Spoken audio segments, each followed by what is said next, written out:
Alhamdulillah, Alhamdulillahil karimir rahman, 'allamal Qur'an, khalaqal insana 'allamahul bayan. Asyhadu an la ilaha illallah wahdahu la syarika lah, wa asyhadu anna Muhammadan abduhu wa rasuluhu fala nabiyya ba'dah. Allahumma shalli wa sallim ala nabiyyina al-karim Muhammadin wa ala alihi wa ashabihi ajma'in. Subhanaka la ilma lana illa ma 'allamtana innaka antal alimul hakim. Rabbana zidna ilma. Allahumma ati nufusana taqwaha wa zakkiha anta khairu man zakkaha anta waliyuha wa maulaha. Bapak-bapak, ibu-ibu, sahabat-sahabat serta adik-adik jemaah sidang tarawih yang dirahmati Allah Subhanahu wa taala. Bagaimana kabar malam hari ini? Diselamatkan dari musibah banjir ya. Informasi yang saya dapatkan, semoga menjadi pengangkut dosa, diikhlaskan dan diterima takdirnya. Inilah yang terbaik dari Allah Subhanahu wa taala. Hanya dua kita bersyukur atau bersabar. Malam hari ini kita akan membahas satu ayat, dan bahkan ayat ini ujungnya saja karena terbatas waktunya. Puncak dari perjalanan pembahasan kita ini ada pada kalimat la'allakum tattaqun. Kita akan cepat tadabburi kalimat ini, la'allakum tattaqun. Dipastikan menjadi pribadi-pribadi yang bertakwa. Mari sejenak kita belajar dari para sahabat. Malam ini kita belajar dari sahabat Ali bin Abi Thalib, anak dari pamannya Rasulullah, sepupu, kemudian terus mantu juga, dan beliau adalah khalifah yang keempat setelah Abu Bakar, Umar, dan Utsman. Kita belajar dari sahabat Ali bin Abi Thalib. Suatu hari Ali ditanya, "Ya Ali, ma huwa taqwa?" Wahai Ali, apa itu takwa? Di sini Ali berikan definisi tentang orang yang bertakwa secara aplikatif. At-taqwa, bertakwa itu adalah al-khawfu bil jalil, al-amalu bil tanzil, al-qana'atu bil qalil, wal isti'dad li yawmir rahim. Ada 4 karakter yang perlu sampaikan tentang makna dibalik pribadi bertakwa itu. Banyak definisi takwa dari ayat-ayat, dari hadis-hadis, bahkan dari perkataan sahabat, termasuk yang salah satunya dalam perkataan Ali ini. At-taqwa huwa al-khawf bil jalil. Yang pertama adalah bertakwa itu karakternya adalah al-khawf bil jalil, menanamkan rasa takut kepada Allah Subhanahu wa taala. Dimanapun kita berada, kemanapun kita pergi, tanamkan, pujakan kuat-kuat jiwa takut kepada Allah Subhanahu wa taala. Karena rasa takut inilah yang membentengi diri ini untuk tidak bermaksiat kepada Allah Subhanahu wa taala. Sebaliknya, mohon maaf, yang masih bermaksiat bahkan dimudahkan maksiatnya, naudzubillah, berarti saat itu, saat bermaksiat, dia sedang tidak takut kepada Allah. Karena mustahil iman dan maksiat ketemu itu mustahil. Ketika dia bermaksiat, maka ketakwaannya, keimanannya tercapai.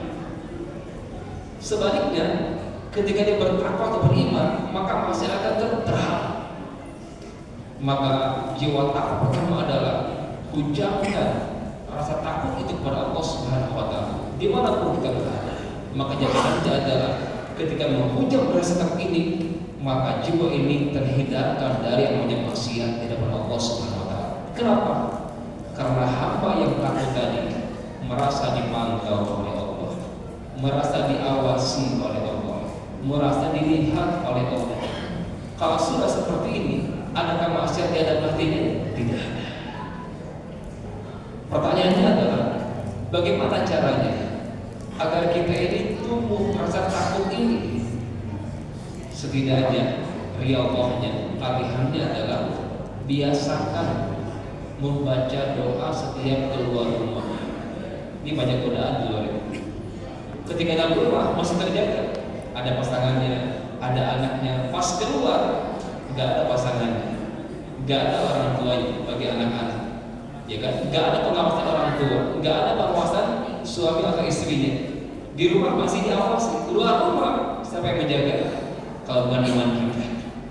Maka cara tadi riyadhahnya, trainingnya adalah jangan pernah meninggalkan doa keluar rumah. Itu diantaranya. Apa doanya? Bismillah tawakkaltu 'ala Allah wala haula wala quwwata illa billah. Karena di pengalaman pertama ini, ketika masing-masing kita, para ayah di sini yang masih aktif bekerja, para ibu yang berangkat ke pasar misalkan, adik-adik yang masih aktif di sekolah kuliahnya, dengan membaca Bismillahi, apa artinya? Dengan menyebut nama Allah. Itu sedang dalam proses istihdhar ma'iyatillah, berupaya menghadirkan kebersamaan dengan Allah Subhanahu wa taala. Kalau sudah bersama Allah, merasa bersama dengan Allah, yakin jaminannya adalah hudita, hamba tersebut akan senantiasa dibimbing oleh Allah Subhanahu wa taala. Ini aplikasi yang pertama, al-khawfu bil jalil, menanamkan rasa takut kepada Allah Subhanahu wa taala. Yang kedua, Ali mengatakan at-taqwa huwa al-'amalu bil tanzil. Takwa itu adalah mengamalkan apa yang telah diturunkan Allah Subhanahu wa taala berupa apa? Qur'annya. Baik, saya cek jamaah di sini. Hari ini hari berapa? 8. Sudah selesai ya 8-nya, mau ke 9. Berarti Qur'annya minimal berapa juz? Juz berapa? Juz 16. Juz berapa Pak? 16 ya? Masya Allah. Ada yang sudah hafal di sini? Mana takwa kita? Kalau nggak nyampe juz 8, coba kembali. Kemana aja kita nih? 8 hari udah berlalu, Qurannya masih selebar 2 lembar. Kemana kita ini? Mana takwa kita? Malu. Maka coba malam hari ini berjanji, jadikan Ramadan ini Ramadan yang terakhir kan?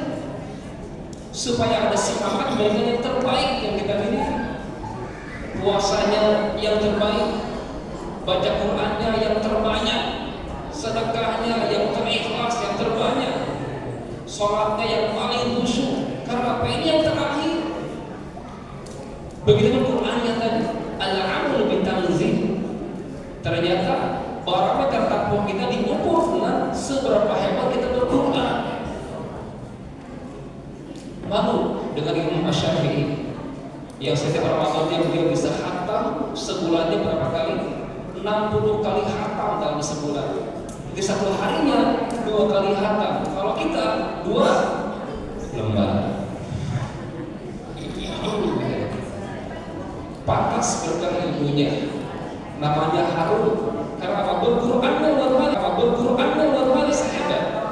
Maka janji malam hari ini, apakah sudah Allah Iqra'u al-Quran fa innahu ya'ti yawmal qiyamah syafi'an li ashabihi. Baca oleh Al-Quran, walaupun enggak paham, walaupun terbata-bata, enggak masalah. Ada semangat terus membacanya walaupun enggak paham, walaupun terbata-bata, susah mengucapkannya. Baca tetap nanti, karena insya Allah yang kita baca kelak di hari kiamat datang menjadi apa? Syafi'an li ashabi, membawa syafaat, membawa pertolongan bagi para sahabat-sahabatnya. Maka ada tagline Quran, sahabat di dunia, syafaat di akhirat. Apa Bu? Quran? Enggak boleh pakai Al-Quran, sahabat di dunia, syafaat di akhirat. Mulai hari lagi, perbaiki lagi schedule ini. Berqurannya yang tertata, terorganisir gitu kan ya, supaya jelas targetnya berapa kali hatamnya. Buktikan lawan takun yang kedua adalah dengan Al-Quran di Ramadan ini. Karena insya Allah posisi Bapak Ibu dan sahabat-sahabat peserta ini, posisi kita ini ditentukan akhir ayat berapa yang kita baca. Jika hari ini ada yang menghatamkan sampai 1 atau 2 juz, maka setinggi itu derajatnya di mata Allah Subhanahu wa taala. Rasul mengatakan itu. Iqra'u yufharu sayyidul Quran iqra' wartaqi waratil kama kunta turatil fid dunya fa inna manzilataka inda akhiri ayatin taqra'uha.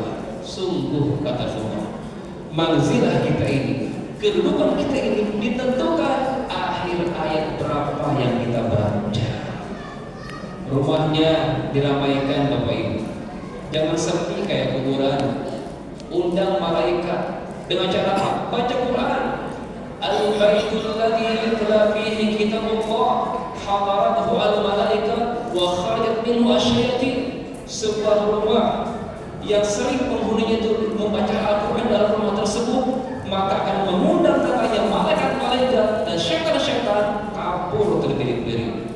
Tapi sebaliknya, wal baitul ladzi la yutla fihi kitabullah, rumah mewah, fasilitasnya luar biasa lengkap, tetapi penghuninya jarang bahkan nggak pernah baca Quran.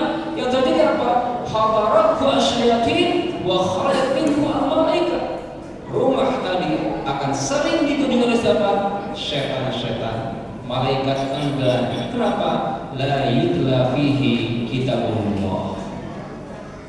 Kita sebagai orang tua Bapak Ibu, sibukkan anak-anak kita sejak dini untuk berquran.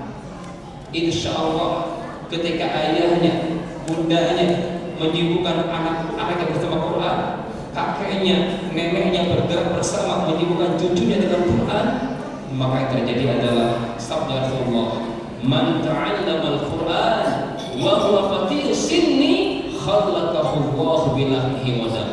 Barang siapa yang belajar Quran sejak usia dini, sejak kecil, yang terjadi apa? Khalaqahu Allah bilahhi wa dam.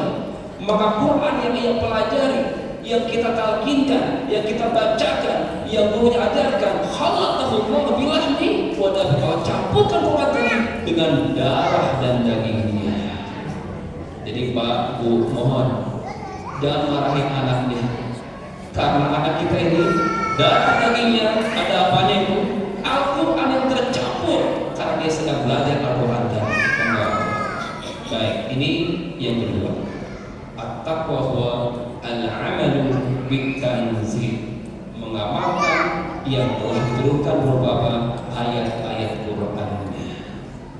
Yang ketiga, makna takwa adalah at-taqwa huwa al-qana'atu bil qalil. Setelah kuat jiwa takutnya, kemudian hebat interaksi dengan Qurannya.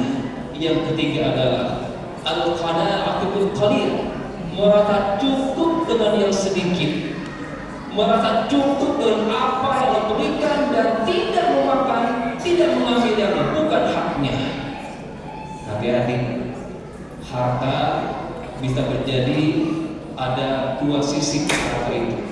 Satu sisi membawa berkah, sisi lain membawa petaka atau musibah.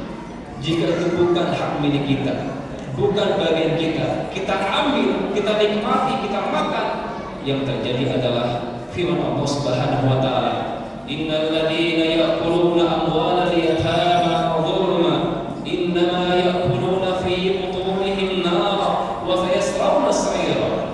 An-Nisa ayat ke-10. Sungguh tahu orang yang makan harta dengan zalim, manipulasi, korupsi, maling, apalagi Pak, beragam kezaliman yang terjadi adalah innama ya'kuluna fi butunihim nar. Sungguh kata Allah, mereka ini yang sedang mereka nikmati, yang sedang mereka makan, yang sedang mereka tempati, semua adalah bara api neraka sepenuh perutnya. Hati-hati. Wa sayaslawna sa'ira. Artinya akhirat, yaslawna, dicelupkan ke dalam api neraka yang gelagak panasnya itu. Bukan dimasukkan, tapi apa? Dicelupkan. Gimana Pak celupin? Dimasukin, diangkat lagi, dimasukin, diangkat. Seperti itu azabnya. Hati-hati. Maka qanaahlah. Cukup dengan apa yang Allah berikan, itu hak milik kita. Yang bukan milik kita, Rasul mengatakan, kullu lahmi nabita min sukhtin fannaru awla bihi. Setiap daging yang tumbuh dari al-haram, baik itu jenis harta yang haram ataupun proses mendapatkan harta yang cara haram tidak benar, fannaru awla bihi, neraka yang layak bagi daging tersebut. Wabil khusus kepada para ayah di sini, kepada para suami di sini, yang di pundak kita ada kewajiban mencari nafkah. Jangan sampai kita bawa tuh harta, kita bawa tuh uang dengan cara tidak benar, keberkahannya terjauh. Maka orang bertakwa senantiasa mawas diri. Dia tidak mengambil yang bukan hak miliknya. Dia qanaah, cukup dengan apa yang Allah katakan baginya, walaupun secara nominal mungkin tidak terlalu besar. Yang penting apa? Berkahnya. Ini yang ketiga. Terakhir yang keempat, at-taqwa huwa, setelah jiwa takut yang menghujam, kemudian interaksi Quran yang profesional dan proporsional juga. Yang ketiga, qanaahnya luar biasa. Dia tahan diri untuk tidak mengambil bukan miliknya. Yang keempat, orang bertakwa itu punya prinsip al-isti'dad li yaumir rahim, mempersiapkan diri untuk apa? Hari perpisahan. Apa itu? Kematian kita. Masing-masing kita akan menunggu yang namanya kematian itu. Kullu nafsin dha'iqatul maut wa innama tuwaffawna ujurakum yawmal qiyamah faman zuhziha 'anil nar wa udkhilal jannah faqad faz wa mal hayatud dunya illa mata'ul ghurur. Masing-masing kita menunggu yang namanya kematian, dan semuanya itu akan disempurnakan pahalanya. Barang siapa Allah singkirkan, Allah jauhkan dari jeratan api neraka dan dimasukkan dalam surga, dialah pemenang yang sebenarnya itu. Dan kehidupan dunia itu tidak ada adalah hanya senda gurur. Wa mal hayatud dunya illa mata'ul ghurur. Maka persiapkan untuk kematian kita yang pasti datangnya, yang tiba-tiba datangnya. Inilah paling bertakwa, senantiasa mempersiapkan diri untuk kematiannya, karena dia yakin, ya, waktunya, tempatnya sudah pasti, sudah Allah catat semuanya, dan sudah ada SK-nya, surat kematian sudah turun. Kapan itu? Sejak dalam rahim ibu kita masing-masing. Ajalnya sudah tercatat. Yang kita khawatirkan, yang kita desain sekarang adalah sedang dalam kondisi apa Allah wafatkan kita. Maka komitmen Allah adalah wala tamutunna illa wa antum muslimun. Maknanya adalah berislam sampai mati. Subhanallahumma bihamdik, asyhadu an la ilaha illa anta, astaghfiruka wa atubu ilaik. Mohon maaf akhir kalam. Assalamualaikum